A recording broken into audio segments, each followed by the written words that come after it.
Selamat datang. Kita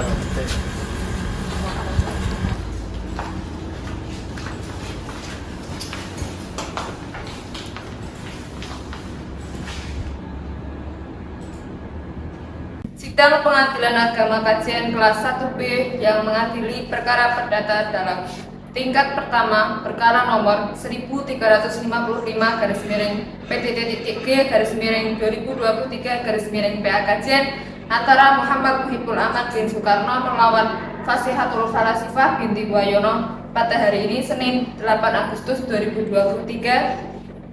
Majelis Hakim dipersilahkan memasuki ruang sidang.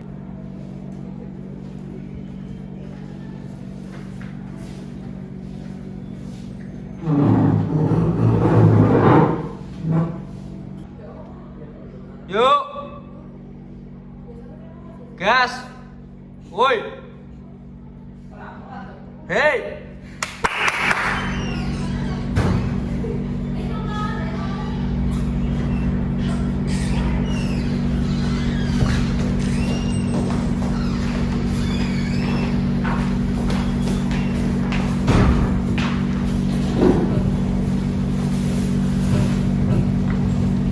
Assalamualaikum warahmatullahi wabarakatuh. Waalaikumsalam. Bismillahirrahmanirrahim. Sidang Pengadilan Agama Kajian kelas 1B yang mengadili perkara perdata dalam tingkat pertama perkara nomor 1355-PTT-G/2023/PA Kajian antara Muhammad Muhibul Aman bin Soekarno sebagai pemohon melawan Fasihatul Falasifah binti Wayono sebagai termohon pada hari Senin 8 Agustus 2023 dinyatakan dibuka dan terbuka untuk umum. Apakah saudara dalam keadaan sehat dan siap mengikuti persidangan? Ya, saya siap dan sehat untuk mengikuti persidangan pada hari ini yang mulia. Apakah saudari termohon sehat dan juga siap mengikuti persidangan hari ini? Ya, saya siap dan sehat mengikuti persidangan hari ini yang mulia. Apakah benar saudara pertama Muhammad Muhibul Aman bin Soekarno berumur 26 tahun, lahir di Pekalongan 24 Mei 1997, beragama Islam, pekerjaan pedagang, beralamat di Pekalongan? Ya, benar yang mulia. Saudara pemohon, apakah saudara datang sendiri atau didampingi kuasa hukumnya? Ya, benar, saya didampingi kuasa hukum saya yang mulia. Apakah benar saudara sebagai kuasa hukum dari pemohon? Benar yang mulia. Kuasa hukum pemohon, silahkan bisa perlihatkan surat kuasa khusus, etikat, dan juga berita acara sumpah saudara.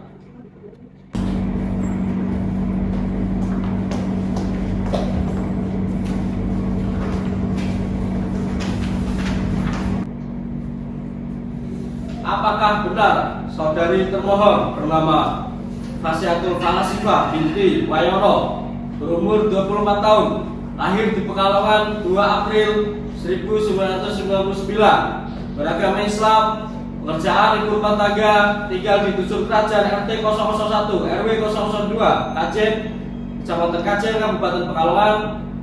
Benar yang mulia. Saudari termohon, apakah saudari datang sendiri atau didampingi oleh kuasa hukum? Saya didampingi kuasa hukum saya yang mulia. Kuasa hukum termohon, tolong perlihatkan surat kuasa khusus, etikat, dan juga berita acara sumpah saudari. Baik yang mulia.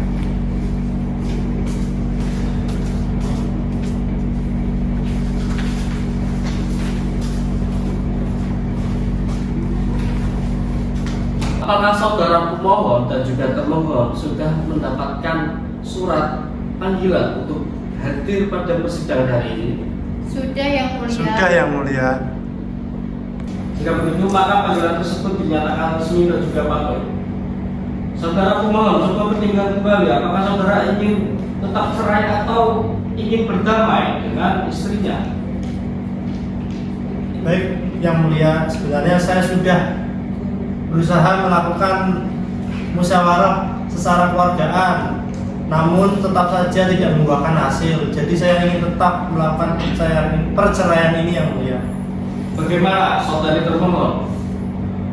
Ya, dilanjutkan saja yang mulia. Saya tanyakan kembali pada pemohon, bagaimana saudari pemohon? Apakah perkara ini akan dilanjutkan atau tidak?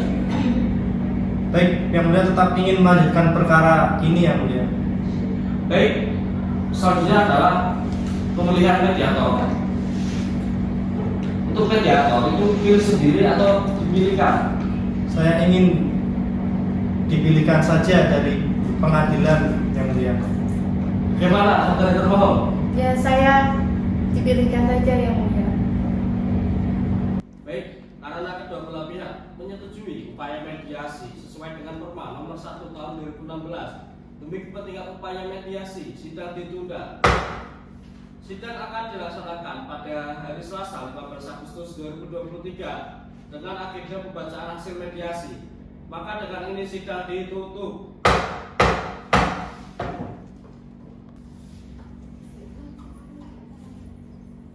Bismillahirrahmanirrahim. Sidang Pengadilan Agama Kajian Kelas 1B yang mengadili perkara perdata dalam tingkat pertama perkara nomor 1355/PDT-G/2023 pada hari Selasa 15 Agustus 2023 dinyatakan dibuka dan terbuka untuk umum.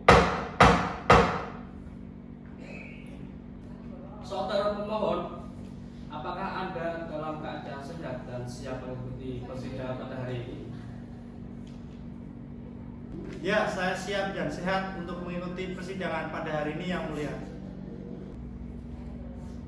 Saudari termohon, apakah Anda dalam keadaan sehat dan juga siap mengikuti persidangan pada hari ini? Ya, saya siap dan sehat mengikuti persidangan hari ini yang mulia.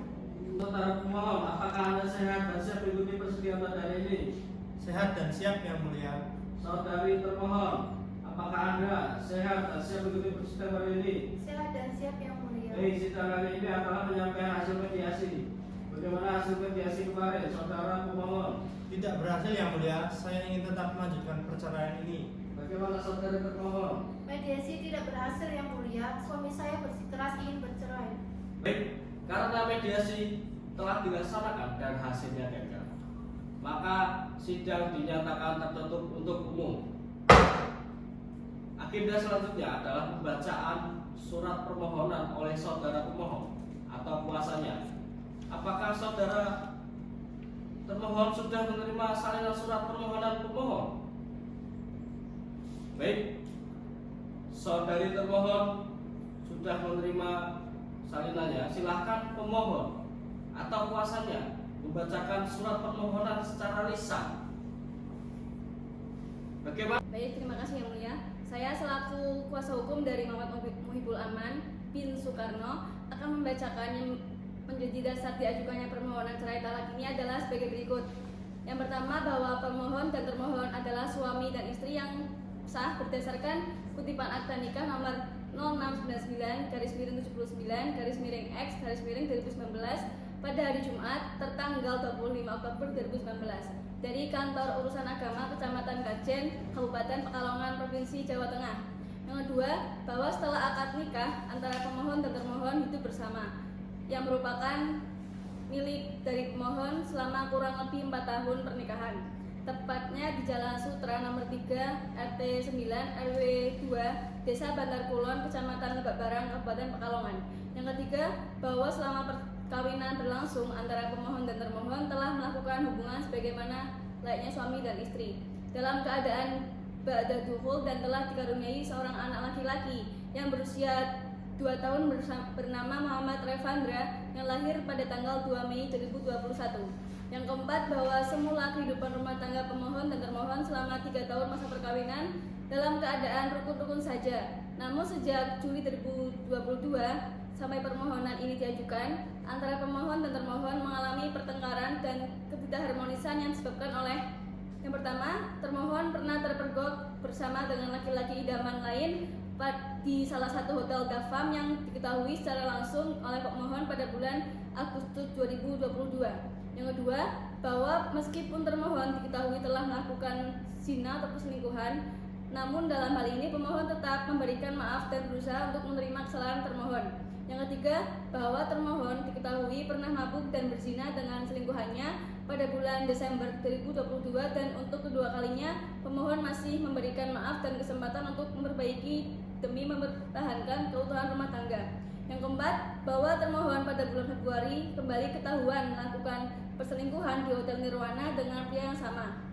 Yang kelima, bahwa termohon dan selingkuhannya diketahui telah mengakui hubungan terlarangnya yang terjalin selama ini. Dan oleh karena kesalahan tersebut, pemohon sudah tidak bisa memberikan maaf lagi dan memutuskan untuk mengembalikan termohon dengan membawa anaknya kepada orang tuanya. Yang kelima, bahwa antara pemohon dan termohon sudah bisa kurang lebih sejak 6 bulan yang lalu sampai permohonan ini diajukan. Yang keenam, bahwa sebelumnya pemohon telah berupaya sekuat tenaga untuk menyelesaikan permasalahan yang terjadi, salah satunya dengan cara berkonsultasi dengan keluarga. Namun upaya tersebut tidak berhasil karena termohon selalu mengulangi kesalahan fatal berupa perselingkuhan dengan pria yang lain.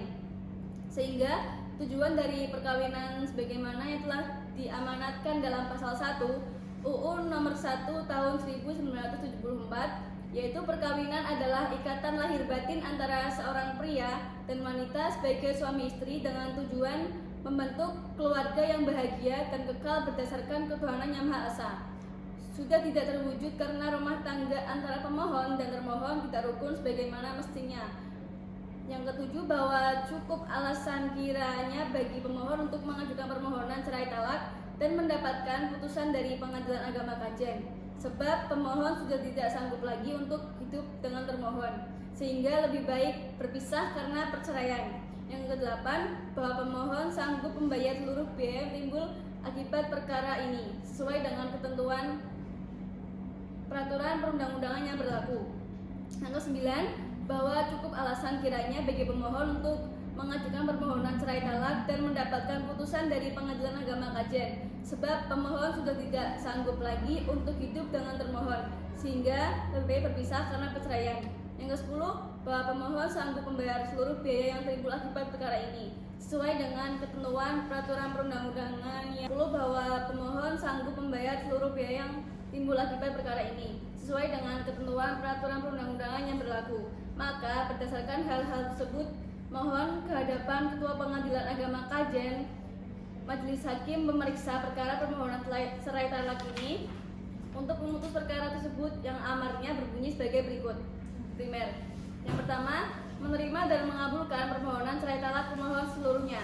Yang kedua, memberikan izin kepada pemohon yang bernama Muhammad Muhibul Aman bin Soekarno untuk mengucapkan ikrar talak terhadap termohon yang bernama Fasiatul Falasifah binti Wayono di muka sidang Pengadilan Agama Kajen. Yang ketiga, membebankan biaya perkara kepada pemohon sesuai dengan perundang-undangan yang berlaku di negara Republik Indonesia.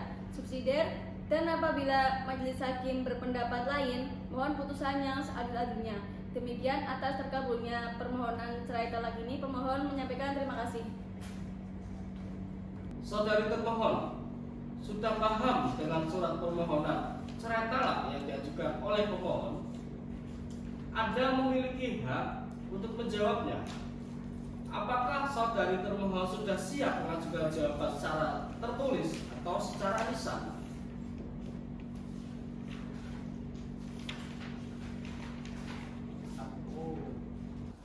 Baik yang mulia, untuk dan atas nama termohon, kuasa termohon dengan ini mengajukan jawaban dan gugatan rekonvensi terhadap permohonan cerai talak yang diajukan oleh pemohon, yaitu sebagai berikut. Bahwa termohon secara tegas menyatakan menolak atau tidak menerima seluruh alasan pemohon kecuali yang diakuinya secara tegas atau secara diam-diam atas kebenaran hukum dari jawaban termohon ini. 2. Bahwa posita poin 1, 2, 3, dan 5 semuanya benar.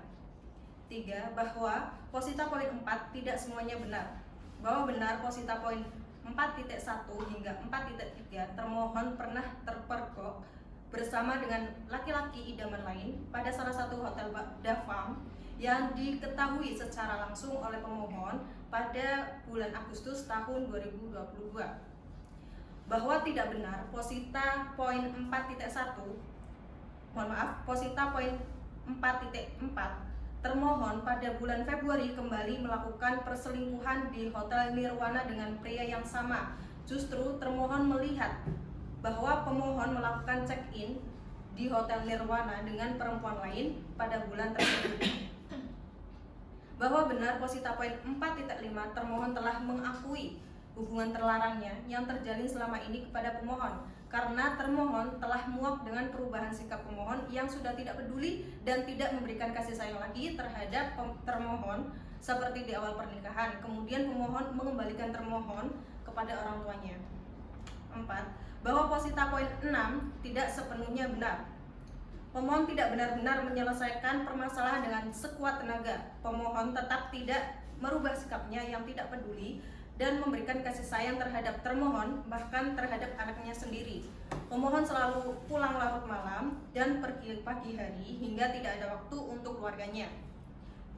Rekonvensi, bahwa termohon juga mengajukan rekonvensi, gugatan rekonvensi sebagai berikut. Yang pertama, bahwa apa yang dikemukakan oleh penggugat rekonvensi dalam jawaban dipandang pula sebagai bagian dari dalil dalam gugatan rekonvensi ini. 2. Bahwa penggugat rekonvensi akan mengajukan tuntutan sebagai berikut. Yang pertama, hak asuh anak atas satu orang anak, yaitu yang masih kecil atau belum mumayyiz, supaya tetap berada dalam asuhan dan pemeliharaan penggugat rekonvensi. Yang kedua, nafkah untuk anak tersebut berupa biaya hidup, biaya pendidikan, serta biaya-biaya yang tidak terduga lainnya, supaya diberikan oleh tergugat rekonvensi sejumlah 2 juta rupiah per bulan sampai anak tersebut dewasa atau dapat hidup mandiri, yang penerimaannya diserahkan kepada penggugat rekonvensi. Yang ketiga, nafkah idah merupakan sesuatu yang wajib hukumnya diberikan kepada istri yang akan diceraikan. Oleh karena itu, penggugat rekonvensi menuntut agar tergugat rekonvensi memberikan nafkah idah kepada penggugat rekonvensi sejumlah 2 juta rupiah per bulan, sehingga selama 3 bulan masa idah tergugat rekonvensi harus memberikan nafkah idah sejumlah 6 juta rupiah. Yang keempat, nafkah lampau, karena sejak bulan Februari tahun 2023 sampai dengan bulan Juli tahun 2023 tergugat rekonvensi tidak pernah memberikan nafkah kepada penggugat rekonvensi. Oleh karena itu, penggugat rekonvensi juga menuntut agar tergugat rekonvensi memberikan nafkah lampau sejumlah 2 juta rupiah per bulan dikalikan 6 bulan, yaitu 12 juta rupiah.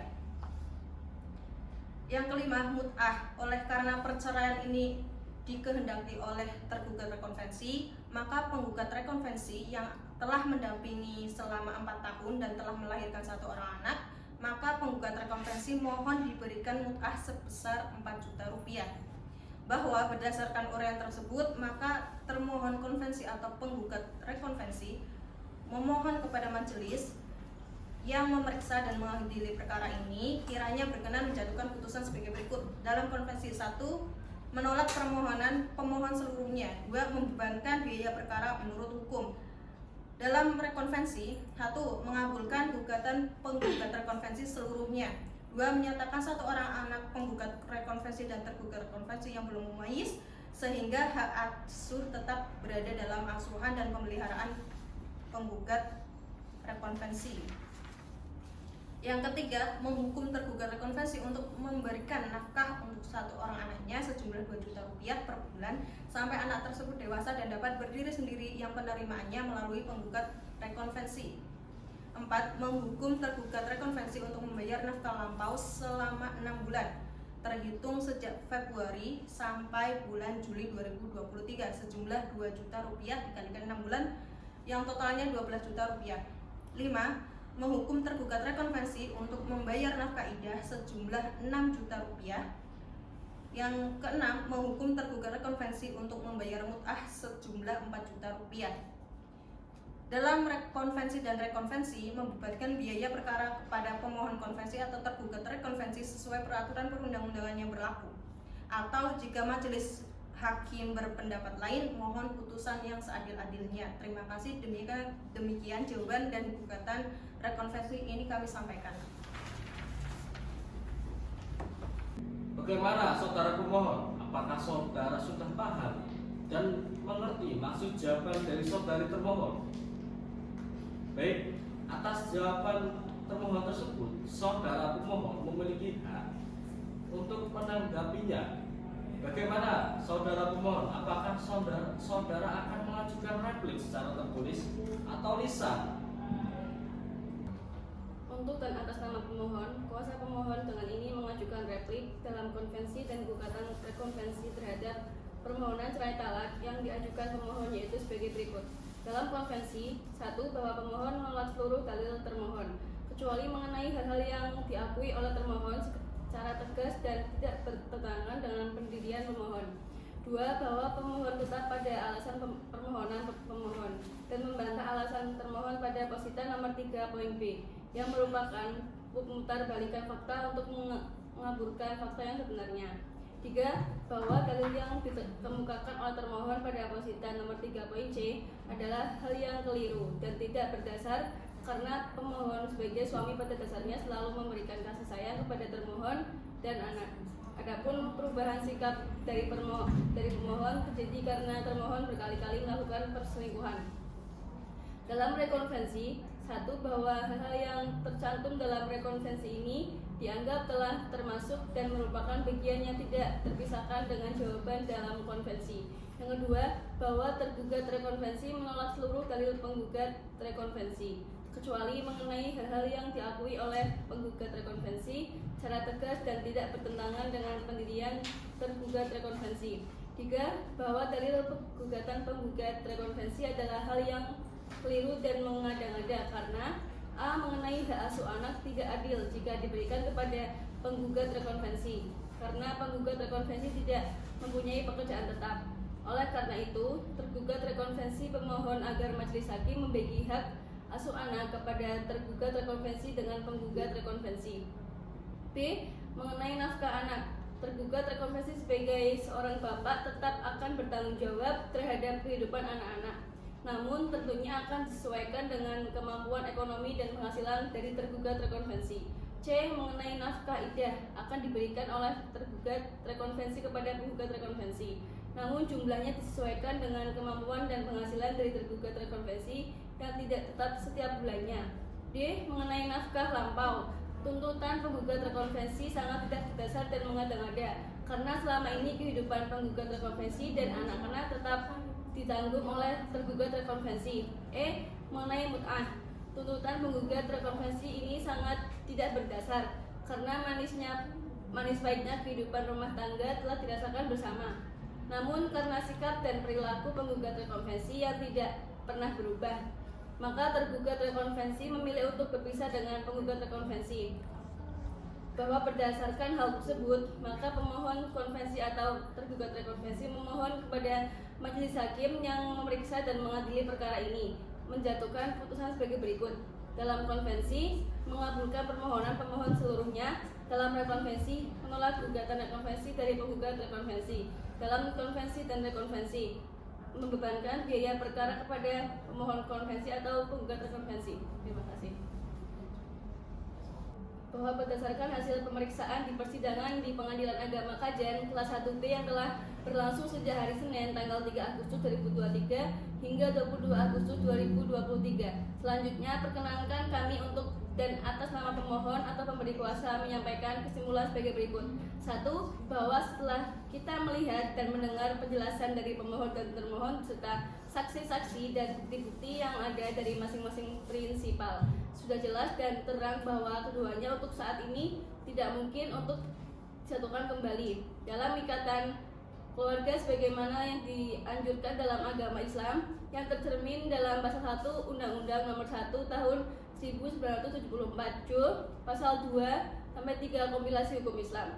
Dan permohonan cerai talak yang diajukan oleh pemohon merupakan salah satu solusi yang tepat dalam mengatasi permasalahan tersebut. Meskipun sebenarnya cerai talak tersebut adalah bukan tradisi serta hina dan diberkahi oleh Allah. 2.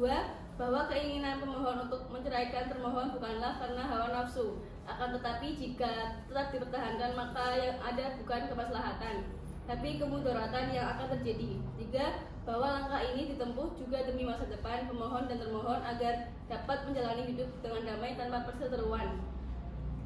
Bahwa berdasarkan fakta-fakta yuridis dan non-yuridis, baik terungkap dalam persidangan maupun di luar persidangan, perkenankan kami memohon kepada majelis hakim untuk memutus sebagai berikut.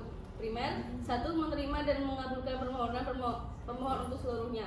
2. Memberi izin kepada pemohon yang bernama Muhammad Muhibul Aman bin Soekarno untuk menjatuhkan talak 1 raj'i terhadap termohon yang bernama Fasihatul Falasifah binti Wayono. 3. Membebankan biaya perkara menurut hukum yang berlaku. Subsidiar 1. Apabila majelis hakim berpendapat lain dalam kaitannya dengan perkara ini, maka mohon putusan yang seadil-adilnya dan menurut peradilan yang baik. Demikian kesimpulan ini kami buat. Kami memohon segala kearifan majelis hakim untuk memberi kepastian hukum dalam perkara ini.